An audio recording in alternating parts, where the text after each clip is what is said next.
Olá a todos e a todas, sejam bem-vindos e bem-vindas à unidade 3 da disciplina Percurso da Psicologia.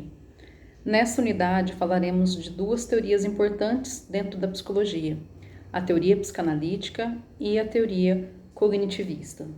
Sobre a teoria psicanalítica, é importante que compreendamos que Freud era um médico psiquiatra e, a partir de suas experiências clínicas com suas pacientes, ele conseguiu então desenvolver a teoria da psicanálise, que também traz um método, uma forma de trabalho. É importante que compreendamos que a psicanálise traz como conceito fundamental o inconsciente. O inconsciente ele rompe então com a ideia bastante cartesiana e bastante tradicional de que o centro, o mais importante para o ser humano era a consciência ou o pensamento. Então, quando Freud traz o inconsciente, ele gera uma ruptura mesmo no que se refere às formas de conhecimento e no que se refere também à forma de se compreender o ser humano até então. É importante que compreendamos que até então o objeto da psicologia era a consciência, como vimos nas outras unidades, tanto o funcionalismo como o estruturalismo considerava a consciência como objeto primordial, e Freud então rompe com essa concepção. Primeiro, Freud também passa por uma experiência em que ele utilizava diferentes métodos, como fazer uma pressão sobre a cabeça para que a pessoa falasse, utilizava também a hipnose, mas percebeu que elas eram insuficientes para o seu propósito de aliviar o sofrimento humano. E ele percebeu que, na verdade, quando as pessoas falavam, e falavam livremente, que elas experimentavam uma sensação de alívio, né? Então, ele denomina esse método como método de associação livre, que é o que o analista faz. Nesse sentido, ele vai, então, a partir de uma forma até bastante cartesiana, né, de pensar como que se estrutura esse inconsciente, e ele vai entendendo que o inconsciente também tem leis, leis de funcionamento, né? Então, ele vai entendendo que há formas de se pensar e conceituar a consciência e o inconsciente, e que existem leis que regem como deslocamento e condensação. Ele vai entendendo então que os sintomas são representações simbólicas de questões que estão ali inconscientes, e os conflitos dizem respeito a um embate entre consciente e inconsciente. Então o sujeito ele tem essas duas dimensões, a dimensão consciente e inconsciente, sendo que a inconsciente é uma dimensão sobre a qual não se tem um controle, mas se pode acessar, seja pela livre associação, ou ainda pelos sonhos, ou pelos xistes, pelos atos falhos. Se pode então se adentrar ao inconsciente, a esse conteúdo inconsciente que nós trazemos. É importante compreendermos que ele compreende a transferência como essencial na relação terapêutica, então sem transferência não há terapia, não há análise. Podemos conceituar ainda o ano de 1896 como marco da psicanálise, com a definição do aparelho psíquico, e ele vai entendendo que o aparelho psíquico ele tem forma de funcionamento, e uma das forças importantes também para se entender o inconsciente é a resistência, que diz respeito a essa força que dificulta com que os aspectos inconscientes emerjam na consciência. E ele também vai compreendendo na história de tratamento das pacientes que nem sempre o trauma estava ligado a um acontecimento real específico, mas sim a lembrança fantasmática daquilo, ou seja, que a fantasia, mas que é aquela representação simbólica do que aconteceu, ou seja, o que aquilo significava para a pessoa, mais importante do que o fato. E vai entendendo que os mecanismos, nós todos temos mecanismos de defesa, né, que dizem respeito a forças do sujeito consciente, né, de se defender desses conflitos entre o ego, né, que é esse eu, que diz respeito a essa parte mais consciente, né, e o mundo externo, e também entre o ego e os desejos inconscientes que vêm à tona, né. Os sonhos, eles não se reduzem a formações do inconsciente, mas são também formações do ego, né, do eu. Né? O sonho ele não diz respeito apenas àquela visão simplista de realização de desejo, não. Ele também traz esses conflitos, né, entre o eu, essa parte consciente, e nossos desejos inconscientes, mas também traz conflitos entre o ego e a realidade. Ele traz também um conceito importante, que é o complexo de Édipo, né? Ele vai até a mitologia e traz esse conceito para falar desse momento crucial na infância de formação da personalidade. E ele vai entendendo que nós nos estruturamos, nos organizamos sempre nesse eu, né, que se diferencia do outro, né, que é o que a gente também pode compreender aí como um processo aí de formação, de individuação, que também outros tantos autores da psicologia vão trazer. Ele traz uma primeira tópica, e por tópica vamos entender como uma ideia de topografia, uma ideia de localização, né, onde ele vai entendendo que o ser humano, né, ele tem essas três dimensões, né, inconsciente, pré-consciente e consciente. E que não se pode atingir diretamente o inconsciente, né, mas torná-lo consciente pela palavra. Se eu atingo diretamente questões inconscientes, o consciente responde com a resistência, com o mecanismo de defesa. Então, quer dizer, é trazer o inconsciente pela palavra, né? E aí eu tenho o trabalho aí da psicanálise nesse sentido.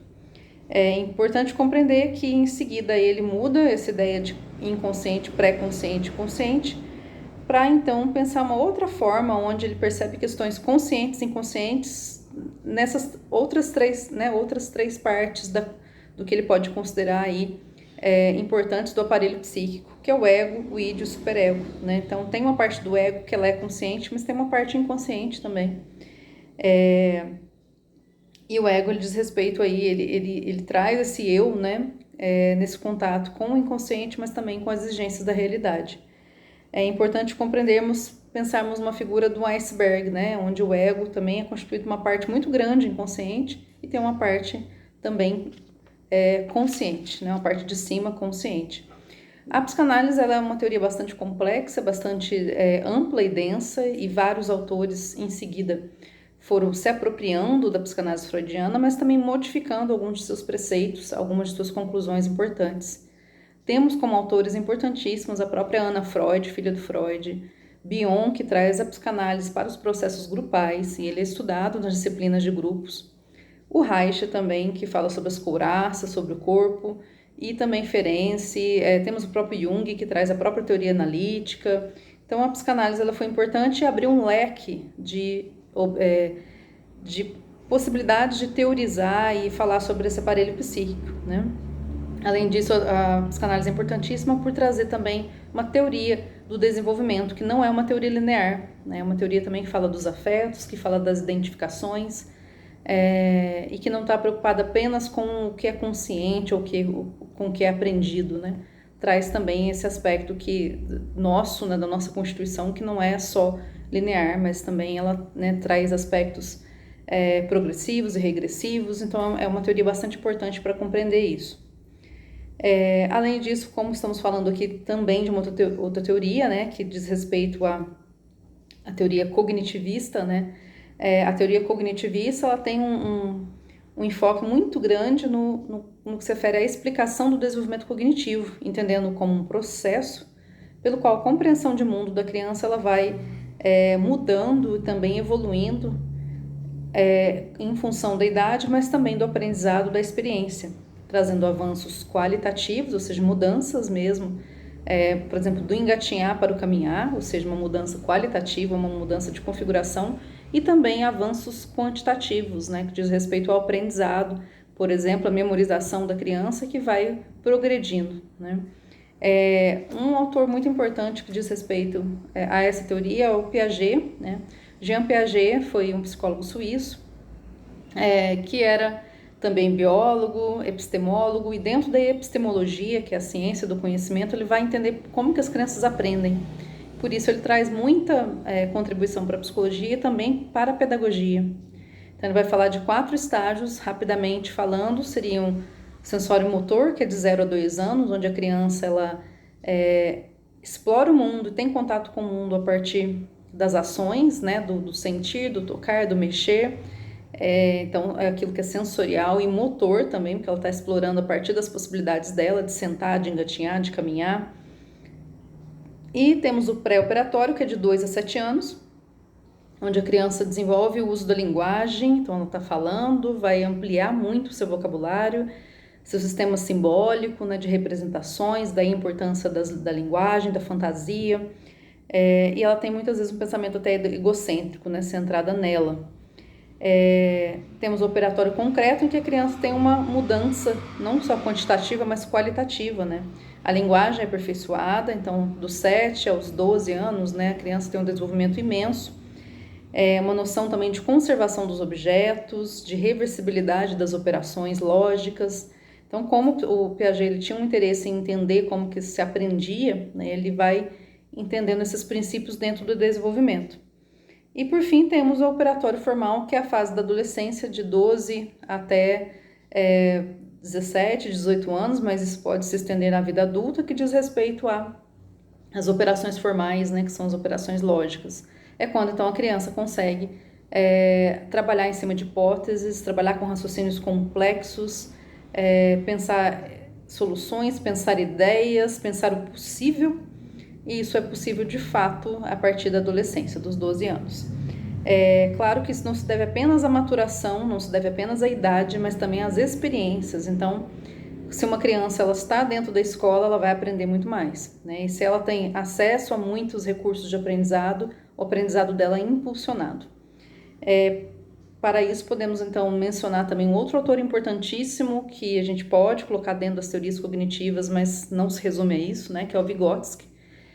Levi Vygotsky foi um autor importantíssimo da psicologia da Bielorrússia. Ele foi importantíssimo para falar que o aprendizado ele se dá em interação com o outro, sendo esses os mediadores, como professores, como pais, ou também os próprios pares. E que quando a criança ela é colocada num desafio, onde ela pode pensar um pouco além do que ela sabia, ela então desenvolve mais. Então ela tem uma prontidão para aprender mais, mas quando ela está numa situação de mediação e colocada numa situação de desafio para o qual ela é ajudada, o seu desenvolvimento avança, né? Então vamos pensar numa situação onde eu consigo fazer bem algo sozinho, mas quando alguém me ajuda eu avanço. E isso traz o quê? O aprendizado que impulsiona o desenvolvimento. Por hoje é isso, obrigada.